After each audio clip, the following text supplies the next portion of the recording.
The sixth thing that you need to do is learn as much Arabic as you can and study as much of the explanations of the Quran that you are going to recite. And you need to learn the meanings of the supplications that you will use so that you can feel the meanings of these words instead of just feeling like you're producing sounds. Now, it has to be said, because there are many detractors on the internet that get all up in arms about why do you have to learn Arabic to be Muslim, or why do you have to pray in Arabic to be Muslim, or that it's too difficult to learn Arabic. First is that the Quran came down in the Arabic language.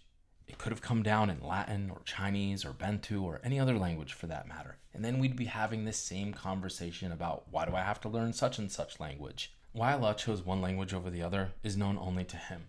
Are there aspects about the Arabic language that make it suitable for the final message? Probably. But at the end of the day, we don't ask Allah why He does what He does. He's going to ask us why we do what we do.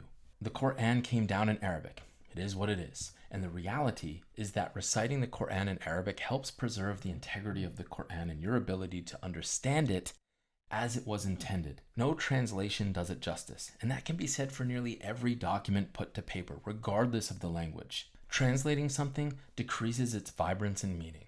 If the Christians were being honest, they'd die to have the teachings of Jesus and His prayers and supplications in the language He spoke so they could replicate it. And if they did, they would. As Muslims, we were commanded to pray as the Prophet did. And luckily, we do have the description of his prayer, preserved not only in word, but in action. And our effort to follow this example, be it easy or difficult, is just another opportunity to worship our Lord.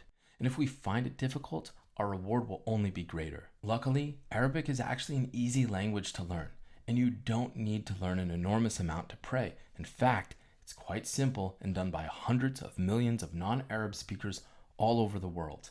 If they can do it, so can you. Every aspect of prayer should hold a personal meaning for you. When you say Sami Allahu liman hamida, consider what you want to praise Allah for.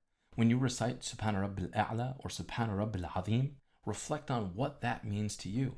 It's challenging to personalize the meaning of these supplications if you don't fully comprehend them.